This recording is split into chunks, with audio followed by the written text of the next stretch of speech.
Olá, boa noite a todos. Eu sou o Wilson, sou do Centro Espírita Dr. Luiz Monteiro de Barros, ali no Mercado Municipal. E também sou presidente do Instituto Taupete. E depois, no decorrer da palestra, eu vou falar. É um instituto que a gente criou porque no Luiz Monteiro a gente tem um trabalho de assistência para os moradores de rua há muito tempo, café da manhã. E morador de rua é difícil de desvincular de animal, de cachorro. Geralmente o morador de rua tem um até mais cachorros. E a gente percebeu que quando a gente dava o café da manhã, que é um pacotinho com 2 pães e um copinho de café, aquele morador de rua dividia com o seu cachorrinho.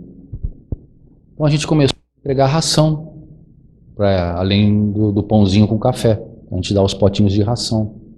A gente percebeu que muitos desses animais estavam com pulga, carrapatos, algumas fêmeas estavam grávidas, outros tinham sido atropelados, mancavam, com feridas abertas. A gente começou a fazer assistência para esses animais também. E com o tempo a gente viu necessidade de se criar um abrigo. Então nós criamos o Instituto Taupete, que fica no Morro da Nova Sintra, que a gente recolhe, hoje lá é uma ONG maternidade. Então a gente recolhe as mãezinhas grávidas da rua, leva para lá, então lá elas dão cria, tem os filhotes.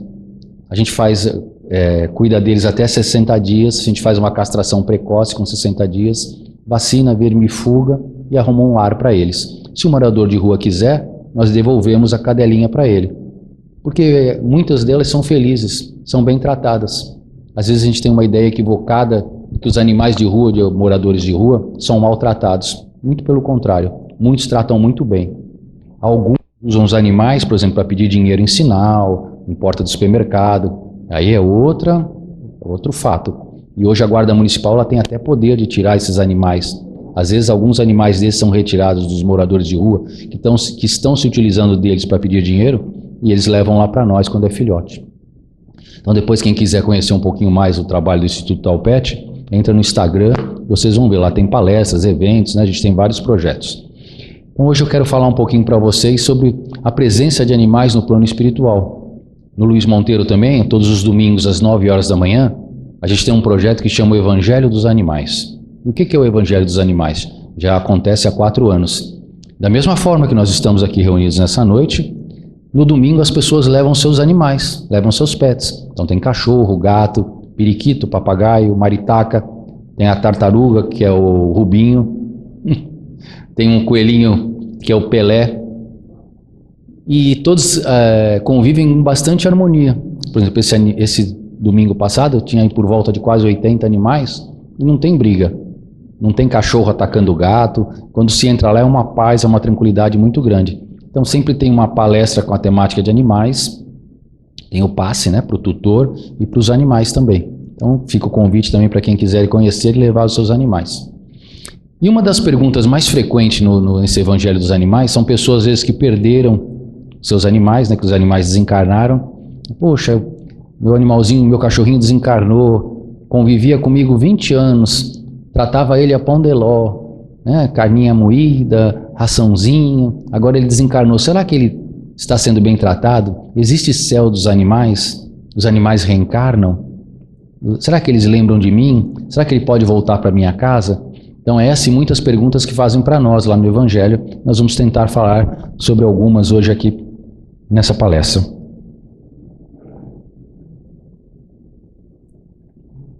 Então vamos lá. Tudo que eu trouxer aqui, eu vou trazer as referências também para vocês, tá bom? Então esse aqui é do Evolução em Dois Mundos, que é um livro que é continuação do Nosso Lar, né, de uma das obras de André Luiz. Então ele vai falar: a vida terrena é uma continuidade da vida imortal da alma do animal. Com isso, ele avança em sua romagem evolutiva, na passagem das leis do progresso e da reencarnação, atuando em 2 lados da vida. Então olha que interessante.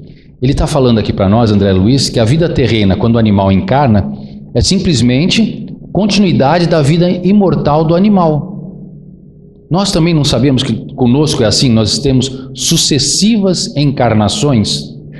E qual é o objetivo da encarnação? Quando Kardec pergunta para os espíritos, eles falam que é aprendizado, é evolução. Então, da mesma forma que é aprendizado e evolução para nós, seres humanos, os animais que estão num degrau abaixo de nós na evolução, não há diferença nenhuma. Todos os reinos, aquele princípio inteligente que está ali habitando, aquele princípio inteligente que está estagiando no reino mineral, seja no reino vegetal ou no reino animal, existe o objetivo de aprendizado, de aprimoramento. Existe o objetivo que ele ali esteja angariando experiências para que cada vez mais ele se fortaleça, para que ele possa ir se evoluindo e sucedendo as cadeias evolutivas até chegar um dia de átomo ao arcanjo, como fala na evolução. Então todos nós somos criados simples e ignorantes. E através da evolução, através de todos os reinos, a gente vai aprendendo. Ninguém chegou na condição hominal que nós estamos hoje de homem, ninguém nasceu pronto. Todos nós estagiamos desde o princípio em todas as escalas. Ah, Wilson, quer dizer então que eu fui um cachorro, que eu fui uma pedra, que eu fui um vegetal? Não, não é que você foi. Mas o princípio inteligente, quando foi criado ali simples e ignorante, obrigatoriamente ele vem estagiando em todos os reinos para o seu aprendizado. Porque senão Deus seria injusto. Por exemplo, colocar um determinado indivíduo já nasceu pronto na condição hominal, e o outro nasce animalzinho, o outro nasce plantinha, o outro nasce mineral. Então é falado para nós no capítulo dos 3 reinos, onde fala do reino mineral, vegetal e animal, no livro dos Espíritos, vai explicando para nós essa evolução de uma forma muito simples ainda. Com certeza, se hoje tivesse um novo livro dos Espíritos, esse capítulo dos 3 reinos ele seria muito mais completo. Porque como Kardec poderia falar naquela época sobre a alma dos animais? Se era considerado que nem a mulher tinha alma há pouco tempo atrás, ainda tinha os escravos. Então ele falou muito sucintamente nesse assunto. Então André Luiz vem falar, com isso ele avança em sua romagem evolutiva. Então o animal, conforme vai vivenciando, ele vai evoluindo também como nós. Na passagem das leis do progresso e da reencarnação, atuando nos 2 lados da vida. Então André Luiz, nesse parágrafo, está afirmando para nós a reencarnação dos animais também. Então, assim como nós reencarnamos, os animais também reencarnam, e com o mesmo objetivo, e aprendizado. E se nós estamos como tutores deles, nós temos uma responsabilidade de auxiliá-los na evolução deles. Porque é sempre assim, o maior auxilia o menor. E quando eu estou falando maior, não é no sentido de nós sermos melhores, no sentido de bonzão. Não, é porque nós estamos mais adiantados na escala evolutiva. Como num trem, a locomotiva do motor, que é a mais forte, a mais possante, ela tem a função de puxar todos os outros vagões, a qual ainda não tem um motor para serem impulsionados sozinhos. Então sempre assim, o que sabe mais, o que tem mais condições, auxilia o que tem menos condições. Eu gosto muito dessa imagem do pintinho. Quem é mais aí antigo que nem eu vai lembrar. Antigamente se vendia pintinho na feira colorido, lembra? Comprava-se pintinho azul, rosa. E a gente fica, eu lembro, eu moleque levei isso para casa. Eu era louco para ir na feira com meu pai domingo para pegar pintinho colorido. Só que o que acontecia com esses pintinhos coloridos? As crianças não têm noção de força, achava que era um bonequinho. Aquele pintinho às vezes não chegava nem no final do domingo. Depois era descartado. Então olha só, hoje você não vê mais isso. Por quê? Porque foram criadas leis. Sabe que o pintinho é um ser vivo que sente dor. Então excluíram, você vê. Hoje você não vê mais isso, era algo comum. Como às vezes a gente ainda vê isso na Páscoa, as pessoas darem um coelho para a criança, que aí depois de uma semana enjoa, solta aí na natureza e fica abandonado. Então, animal não é um brinquedo. Quando a gente traz um cãozinho, um gatinho, qualquer outro animal para dentro do nosso lar, nós temos que entender que nós estamos criando elos afetivos, elos de amor entre nós e aquele serzinho. E para aquele ser espiritualizado ali já, aquele animal, nós somos deuses. Porque da mesma forma que quando a gente ora para o nosso anjo da guarda, para Deus, para Jesus, para pedir proteção, por o que quer que seja, para os animais eles nos veem como deuses. Porque eles ainda não têm livre-arbítrio, eles estão começando a desenvolver vontades. Então quando ele vê ali aquela família a qual ele está inserido, que determinada pessoa coloca aguinha para ele, o outro coloca comidinha, o outro cobre ele quando está frio, o outro leva ele para passear, ele sente ali um laço afetivo, um laço de amor muito grande. E aí a gente vê às vezes as pessoas abandonando os animais. Imagina isso na cabecinha do bichinho, ele não entende. Então, para os animais, nós somos Deus, nós somos deuses. Então, eu gosto de pôr essa imagem aqui para mostrar equívocos que acontecem ao longo da história, né, da nossa vivência, mas que vão ficando para trás porque a gente vai aprendendo. Também no livro Evolução em Dois Mundos, tá? Os instrutores espirituais acolhem e assistem a alma dos animais em seus núcleos de evolução, quando ele retorna à vida espiritual. Então é tratada a semelhança de crianças que são internadas em jardim de infância para aprendizados e aprimoramentos em suas características. Desse modo, não faltam amparos evolutivos para a alma do animal no lado espiritual da existência. Vamos entender. Acha que todos já tiveram ter filhos ou netos, e quando a gente quando esse filho, esse neto ali vai chegando a uma determinada idade, 2 aninhos, 3 aninhos, você vai colocá-lo pela primeira vez numa escolinha. E o que a gente faz quando vai colocar o nosso filho pela primeira vez na escolinha? Você não coloca na primeira escola por comodidade.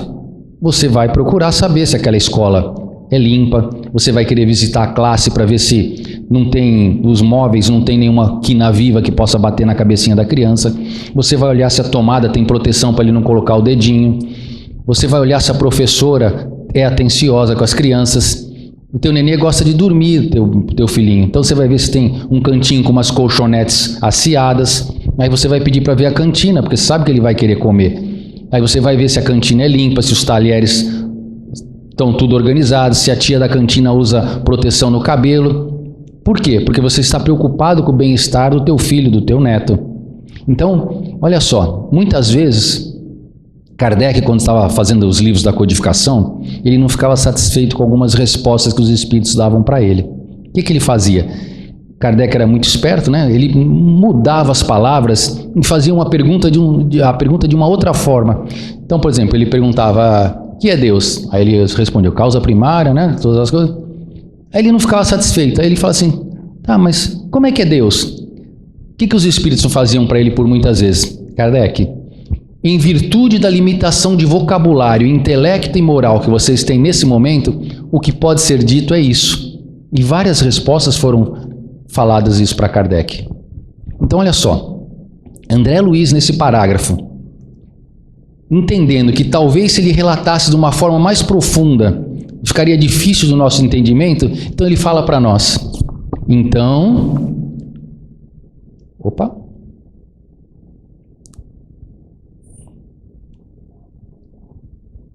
Então é tratada a semelhança das crianças que são internadas em jardim de infância para aprendizado. Entendeu o que eu acabei de falar? Como é que a gente faz com a criança? A gente não se preocupa de ver se o local é bom, é adequado. Então, André Luiz fala: os animais no plano espiritual são tratados como as crianças no jardim de infância. Acabou. Ele não precisa falar mais nada, que para nós ficou um entendimento fácil, uma linguagem simples que a gente usa no nosso dia a dia. Então ele vem trazendo aqui para nós a preocupação do plano espiritual nesse desenvolvimento e no acolhimento dos animais. Desse modo, não faltam amparos evolutivos para o animal no lado espiritual da existência. Então, lá do outro lado, assim como nós, tutores, e hoje a gente vê uma crescente muito grande de ONGs, de grupos de cuidadores, vocês percebem quantas pessoas hoje na sociedade estão se mobilizando para ajudar a causa animal? Você vê muito, você entra em grupos de Facebook, pessoas que acolhem, pedindo ajuda, doando. Por quê? Porque da mesma forma, a gente não pode esquecer que não é aqui que a gente faz as coisas já vêm prontas do outro lado. Aqui simplesmente é uma cópia. Essa outra imagem aqui também, cavalo, né? O cavalo ele tem uma força espiritual, uma energia muito grande. Não sei se todos sabem, mas a gente tem um trabalho belíssimo aqui na cidade de Santos de ecoterapia, ali no canalzinho do Detran, ali atrás da Santa Casa. Eu já tive a oportunidade de ficar um tempo ali acompanhando, e a gente vê assim coisas assim que a gente chamaria de milagre, né? Crianças que chegam ali com dificuldades motoras muito grandes, né? Com déficits neurológicos, e aí você percebe que aquela pessoa que está responsável ali por ela naquele momento, aproxima ela do cavalo, vai permitindo que ela coloque da sua forma a mãozinha no dorso do cavalo, deixa que ela coloque a mão ali para sentir a respiração quente, dá uma escovinha na mão dela para ela passar a escova no cavalo, depois cuidadosamente, com muito carinho, essa criança é colocada em cima do cavalo na sela. Não sei se vocês sabem, mas o cavalo, apesar de ser quadrúpede, a marcha dele, ela tem muito a ver com o nosso caminhar.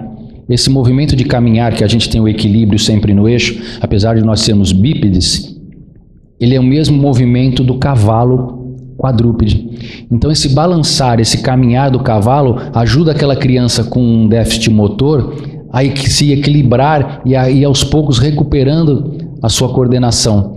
Então aquela criança que é colocada ali por 30 minutos em cima daquele animal para fazer ali aquele trabalho de ecoterapia, quando termina aqueles 30 minutos que você vê a criança descendo, não é mais a mesma criança que subiu. Ela está com os movimentos soltos, mais desenvoltas, mais alegre, mais feliz. Porque o animal, independente do que seja, mas o cavalo nesse caso especial, tem esse poder, tem essa energia, e eles sabem que eles nos ajudam. Missionários da Luz, também André Luiz. Do mesmo modo que os espíritos protegem, amparam, educam e engrandecem com experiência a alma dos animais, os homens devem fazê-lo. Então olha a dica aqui.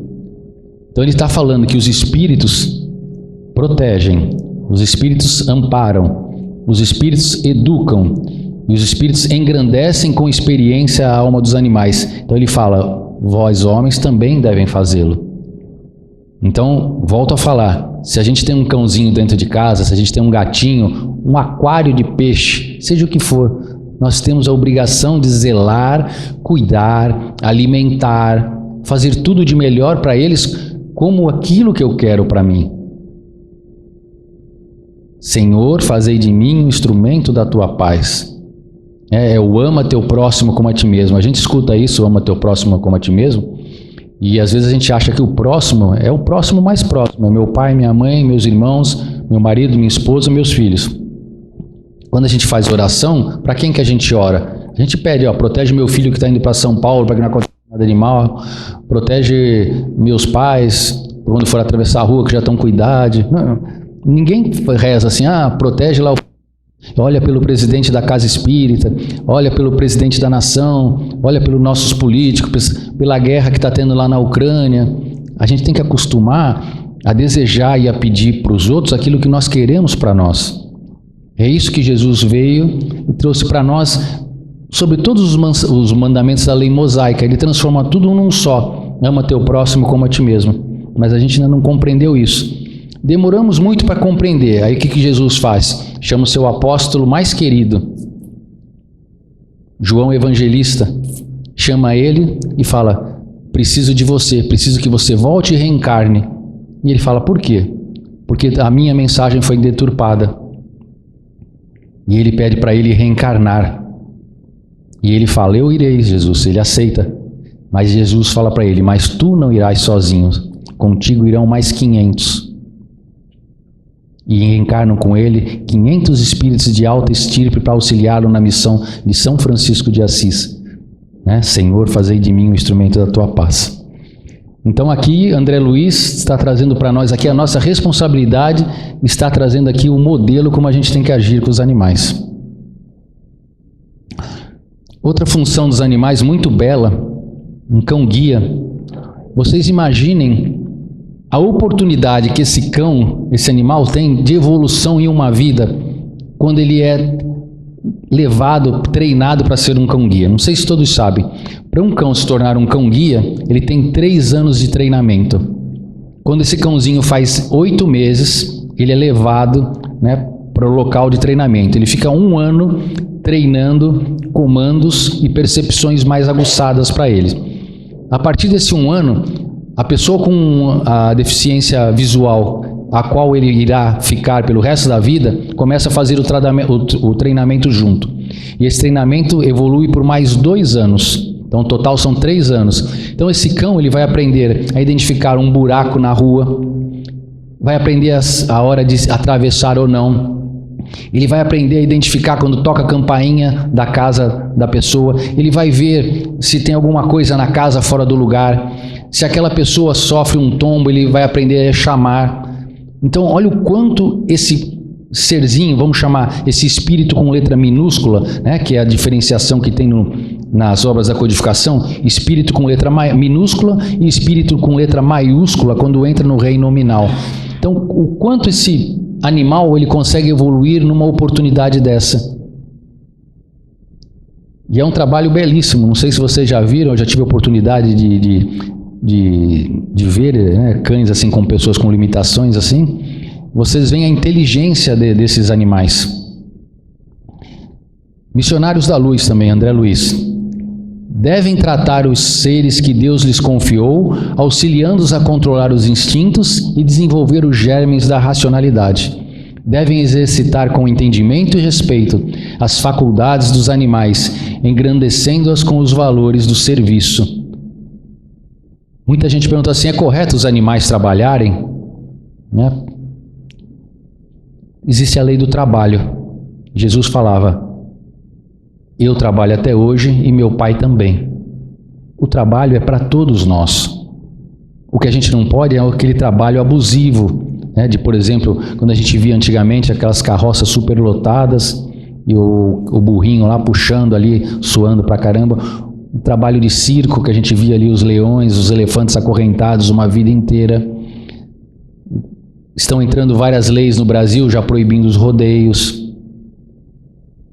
A doutora Irvênia Prada, ela é uma defensora disso, para terminar com essa crueldade. Não sei se todos sabem, às vezes o pessoal gosta de ir em festa de rodeio, show, os touros pulando, os cavalos, mas vocês sabem por que o cavalo, o touro pula tanto?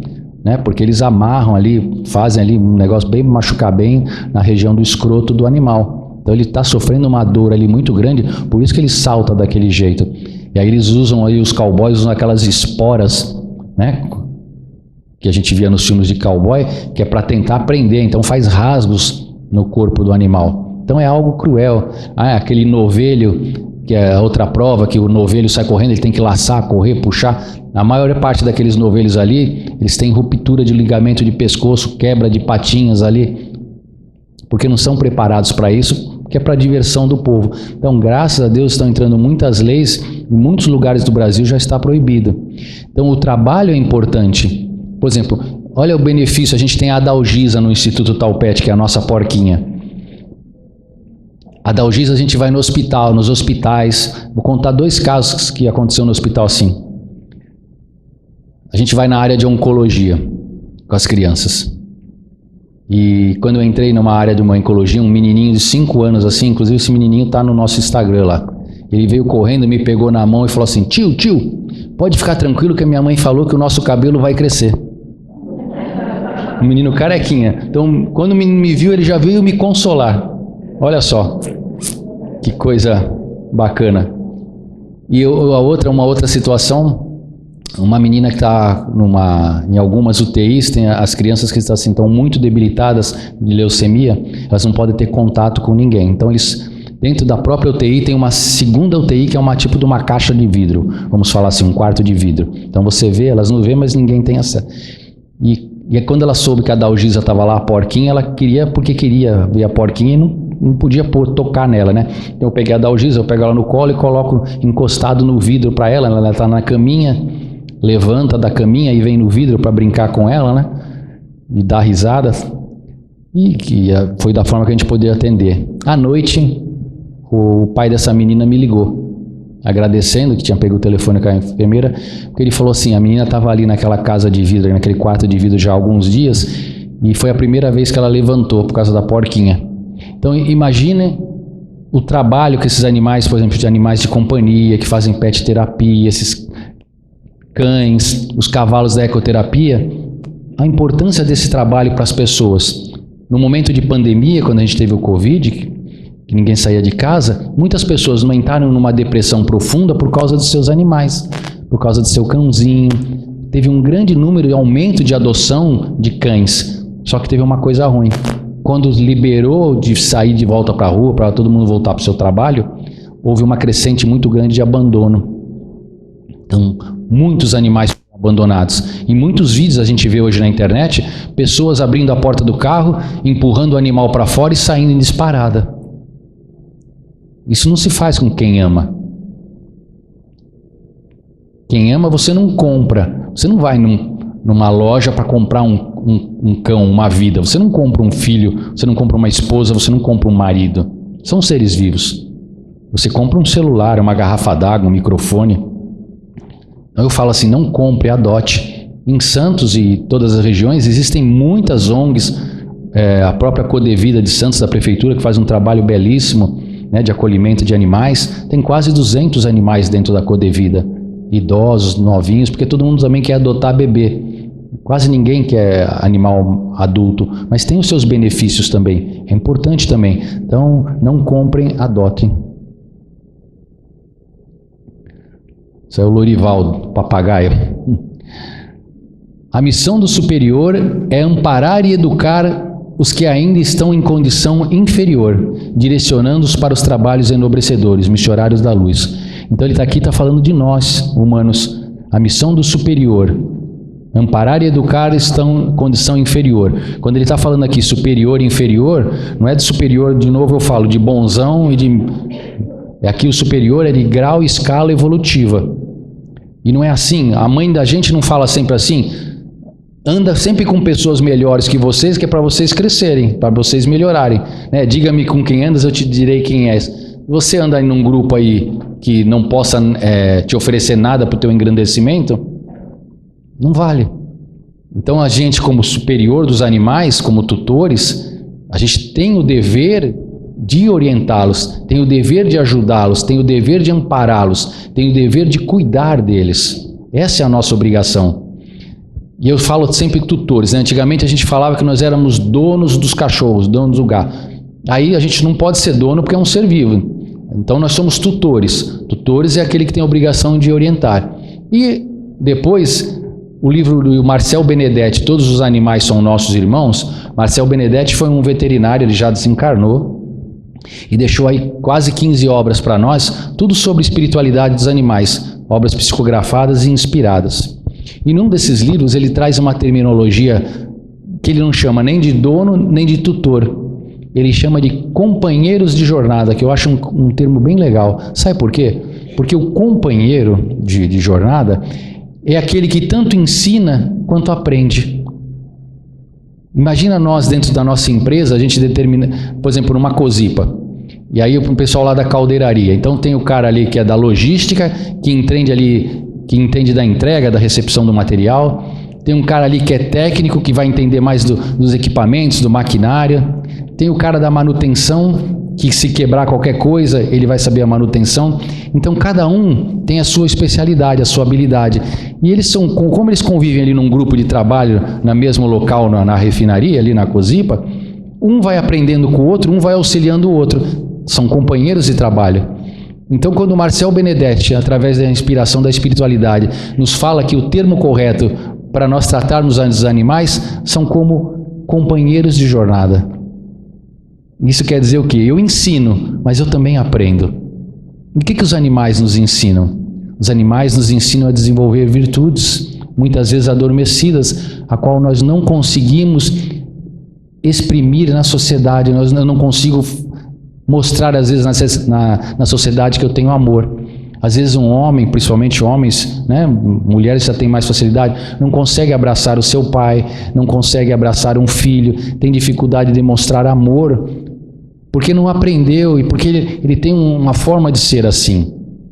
Mas aquele mesmo cara bruto na rua, na sociedade, que não consegue exprimir amor, quando chega em casa e pega o seu chihuahua, aquela voz grossa de viking, fala, meu chuchuzinho.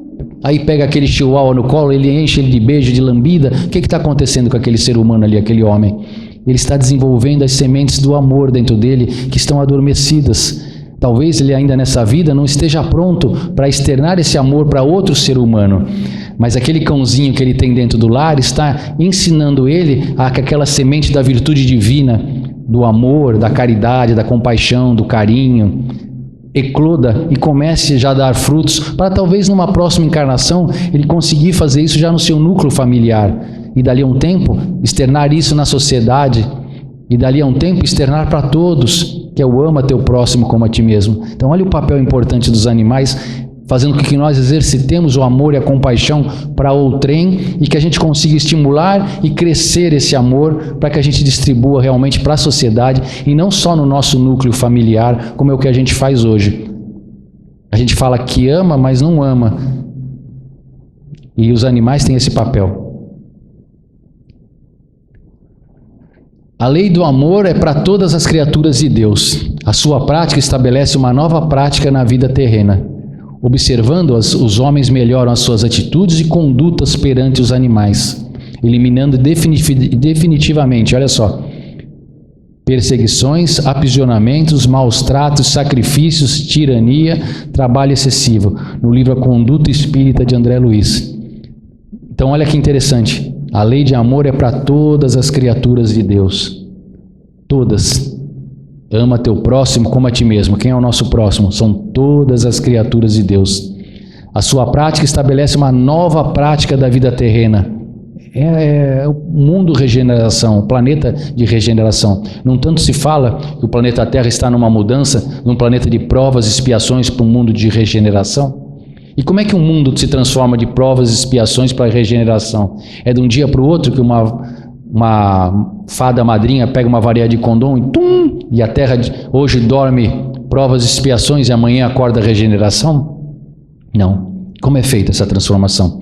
Essa transformação é feita à medida que nós, espíritos, que estamos na Terra, encarnados ou desencarnados, vamos mudando os nossos hábitos, sendo mais cordiais, mais amigos, mais caridosos, mais amorosos. Aí a vibração do planeta se eleva, porque a vibração de cada um de nós foi melhorando. Quando eu estendo a mão para o meu próximo, quando eu dou comida para um animalzinho de rua, quando eu não julgo, mas ajudo uma pessoa que às vezes está numa escolha equivocada, porque da mesma forma que aquela pessoa se equivoca, eu também me equivoco. Da mesma forma que ela pode estar tendo algumas escolhas não muito assertivas no momento, eu também tenho. Então, ele fala aqui para nós, é para todos. E aí ele fala, observando os homens melhora as suas atitudes perante os animais. Vocês veem quantos itens dentro da doutrina espírita a gente tem falando da nossa conduta em relação aos animais? E aqui ele alertando a nós, aprisionamentos, maus tratos, perseguições, sacrifícios. Vocês sabiam que ainda sexta-feira 13 é um problema, porque todo mundo vai atrás ainda de gato preto para fazer sacrifício? Ainda se tem muito sacrifício. Você passa nas encruzilhadas, por exemplo, a ONG é lá no Morro da Nova Sintra, e ali tem muito bambuzal, quase todo dia tem oferenda, eu vejo, é galinha morta, é animal morto.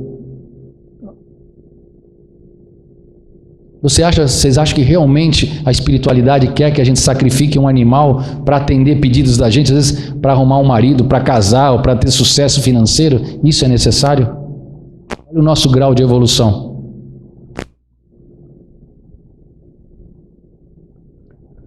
O homem deve ter sempre em mente que a alma dos animais está na vida terrena para o aperfeiçoamento de sua inteligência, com as experiências que adquire e com os esforços que faz para satisfazer suas necessidades e manter as suas atividades. O livro Consolador, questão 128 do Espírito Emmanuel. Então, veja só que interessante, a gente deve ter sempre em mente que os animais estão encarnados aqui conosco para o aperfeiçoamento de sua inteligência, com as experiências que adquire com os esforços. Então o que o animal vai aprendendo? Quando a gente põe a comidinha lá para ele vai lá, ele escolhe a hora que ele quer comer. Quando a gente sai na rua, ele escolhe os lugarzinhos onde ele quer fazer o xixizinho dele. Ele vai marcando os terrenos. Você ensina a ele que não pode fazer xixi num lugar, que tem que fazer xixi no outro. Quando ele come o teu chinelinho havaiana lá, você briga com ele, eles vão aprendendo. O gatinho, vocês veem que ele tem um instinto, ele já faz o cocôzinho, o xixizinho dele na caixa de areia. Mas você sabe por que ele faz na caixa de areia? É um instinto do gato, porque assim, na natureza, o gato, ele vive sozinho. O cachorro na natureza, ele vive em matilhas. Como o cão vive em matilhas na natureza, então tem sempre 10, 15 cães lá juntos, ele não se preocupa de ser atacado por um predador maior que ele, porque ele está em grupo. Então, tanto o xixi quanto o cocô do cachorro, você pode ver que o cachorro é porcalhão, ele faz em qualquer lugar e deixa ali mesmo, não quer nem saber. Por que o gato tem o costume de esconder o xixi e o cocô na caixa de areia? Porque na natureza ele é solitário, ele vive sozinho. E por ele viver sozinho, o gato, ele é carnívoro, então ele é tanto predador de animais menores, passarinho, rato, como ele também é presa de animais maiores. Então, quando ele faz o cocô e o xixi dele, se ele deixar exposto na natureza, o predador vai sentir esse cheiro e vai ser atraído na trilha para ele sofrer uma emboscada. Então é um comportamento que o gato traz, todos eles instintivos, de esconder o xixi e o cocô. Então a gente fala, o gato é limpinho, né? É limpinho, mas é um comportamento instintivo de autopreservação. Da mesma forma que o gato, quando a gente, quem tem gatinho aí, vê que o gatinho ele se esfrega na gente, né? Ele vem, se esfrega na quina, se esfrega no sofá. Você sabe o que é isso? É a forma que o gato está marcando o território dele. Porque quando ele se esfrega no rosto do gato, ele tem umas glândulas que liberam feromônios. E aquele feromônio, quando ele está se esfregando no seu tutor, no seu sofá, na quina da parede, ele está liberando esses hormônios, e aquele hormônio está ficando impregnado nas peças da tua casa e no tutor dele. Então ele está marcando, para se um outro animal chegar ali, vai sentir o cheiro dele, aqui tem dono, esse tutor aqui é meu. Como o cachorro marca como o território? É o xixizinho dele. Você vai ver que um cachorro faz xixi, aí vem outro faz por cima dele, e vem outro faz por cima dele, porque um quer mostrar força para o outro. Aí está a diferença. Tucano, muito bonito, né, na natureza, né? A alma humana já trilhou no passado distante pelo círculo evolutivo acanhado da inferioridade. Hoje, os nossos irmãos menores estão ainda nesse estágio evolutivo, merecendo amparo, respeito e educação. No livro de nome Emmanuel mesmo, não sei se todos sabem, mas a gente tem um livro mesmo do Emmanuel, que o nome é Emmanuel. Então ele está trazendo aqui, da mesma forma que nós humanos, já trilhamos um passado distante pelo círculo acanhado da inferioridade, ou seja, todos nós, para chegarmos onde chegamos hoje, nós trilhamos um monte de experiências, de erros, acertos, dores, amores, privações, provações, fartura, abundância, que foi me engrandecendo para eu chegar onde eu estou. Todos esses predicados que cada um nós temos, de inteligência, de habilidades, foram conquistadas a duras penas há muitas encarnações. E ele fala, então, para que vocês entendam, da mesma forma que vocês trilharam esse caminho e chegaram onde chegaram hoje, eles precisam de vocês, porque eles também precisam do amparo, respeito e educação para isso. É falado para nós que quando a gente desencarna, a gente vai para a erraticidade, né, que é o período entre duas encarnações, e esse período nosso entre duas encarnações, ele vai ser mais ou menos longo ou breve, de acordo com o grau evolutivo de cada um de nós. De acordo com o nosso livre-arbítrio, a gente pode também dar uns pitacos na próxima encarnação. Na próxima encarnação eu quero nascer com os lábios da Angelina Jolie, eu quero ser bonito que nem o Brad Pitt, ou então eu quero ter a habilidade do Cristiano Ronaldo. Você vai escolher algumas coisas que você quer. Eu quero ser bonito que nem não sei quem, eu quero ter a voz do Frank Sinatra. Aí você vai lá, faz a listinha e entrega lá no departamento de reencarnação, lá no nosso lar, por exemplo. Você vai entregar para os mentores. O mentor vai lá ler, o Wilson ali quer ter a voz do Frank Sinatra, quer ter o cabelo do Sansão, né? E assim vai. Eles vão ler e falar, volta daqui uma semana, Wilson. Aí tá bom. Aí quando eu volto lá de uma semana, eu tinha feito uma cartinha lá com o que eu queria fazer na minha encarnação, 5 páginas, um monte de predicado que eu queria, um monte de coisa para fazer. Aí o cara me chama e fala assim, Wilson, vamos fazer o seguinte, essas 5 páginas vai virar 2 linhas. Eu falo, 2 linhas? Eu fiz uma redação de 5 páginas, você vai me dar 2 linhas só? Olha, vai por mim, porque você já se equivocou muito. Então, em vez de você nascer com o cabelo de Sansão, volta carequinha mesmo, que é melhor. Em vez de você ter 2 olhos azul lá do Brad Pitt, tu vai voltar meio caolho. Em vez de você ter o corpo do Cristiano Ronaldo, tu vai voltar mancando, com uma alimentação física, porque isso vai ser importante para o teu aprendizado. Por isso que a gente vê, às vezes, essas dificuldades de cada um de nós, às vezes abundância, às vezes pobreza, às vezes uma pessoa sem um membro, o outro cego. Porque, na verdade, são as condições propícias para que nós, espíritos imortais, possamos evoluir e aprender. Porque se fosse por nós, a gente queria sempre ser rico e bonitão, né? Ia ser todo mundo rico e bonito. Apesar que bonito todo mundo é, ninguém se olha no espelho e fala, eu sou feio, não, todo mundo se acha bonito, isso é importante, né? O nosso autoestima, é muito importante isso para nós, mas eu digo assim, nessas situações que a gente vive. Então aqui, ele está falando para nós, a gente já passou por tanto problema, e agora eles estão passando por esse estágio evolutivo, e nós precisamos entendê-los e ajudá-los. Então quando a gente vê um animal sofrendo, ajude. Quando você vê um animal sofrendo maus tratos, denuncie. Lembra daquele caso do cachorro Sansão? Há uns 4 anos atrás, teve as patas amputadas por facão. Lembram disso? Que saiu na mídia toda. Faz um tempo, uns 4 ou 5 anos, o caso de Sansão, era um pitbull, que o dono, simplesmente por prazer, pegou um facão e... tum. É necessário que venha o escândalo, mas ai daquele porque veio o escândalo. Depois desse fato que aconteceu, foi criada uma lei no Brasil que é chamada Lei Sansão, de maus tratos. Hoje, maltratos em animais dá prisão. Então, se você vê uma pessoa maltratando um animal e você ligar para a delegacia, eles são obrigados a vir e levar a pessoa que está em maus tratos com o animal presa. É lei. Então, é necessário que faça o escândalo, que hoje é escândalo. Mas ai de quem, porque vem o escândalo. Pessoal, está dando o horário aqui, eu peço desculpa, já até passei aqui do tempo. Eu agradeço a todos vocês pela oportunidade. Reflitam sobre esse tema de animais na espiritualidade, da nossa responsabilidade como irmãos maiores deles. Fica o convite mais uma vez para vocês irem conhecer o Evangelho dos Animais, todo domingo às 9 horas da manhã no Luiz Monteiro de Barros. E entre no Instagram, Instituto_Talpet, para vocês verem esse nosso trabalho. A gente tem um projeto de alimentação de animais de rua, a gente tem um projeto hospitalar, a gente tem esse projeto do Evangelho dos Animais, e a gente precisa de muitos voluntários, a gente precisa de ajuda. Então, quem gosta da causa animal, fica o convite. Meu muito obrigado.